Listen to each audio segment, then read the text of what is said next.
Hey guys, so the initial question was, how do I view those I teach? My first question off of that was, how can I use the knowledge I have on my students to better my lesson plans? The first response I got was to use the knowledge to personalize lessons and make them appeal to my students' interests more. And the second one I got was to incorporate fun activities into my lessons that I think my students might enjoy. And the third one I got was, if I know what my students struggle with, I can spend a little more time on those things. So basically what I'm getting from this is that I can use the knowledge I have on my students to incorporate the things they both like and struggle with into my lessons. The second question I had was, how can I get to know my students better? The first response I got was really good. It was to have them write about themselves at the beginning of the year, short essays for high schoolers, and a fun All About Me poster for younger students.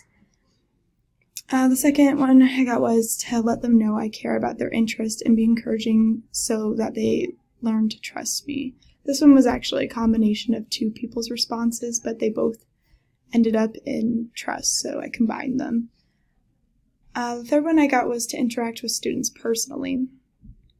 And the fourth one I got was to introduce myself first, because it is also important that they get to know me. So that last one was supposed to be what I do before the top three, so I actually probably should have put that first. So basically, introduce myself, that way they have a basis of who I am and they will be more comfortable to later introduce themselves to me. The third question I had was, what can I do to view my problem students as more than their struggles? The first response I got was to set up after-school hours for students who need extra help, specifically encourage struggling and problem students to come to these.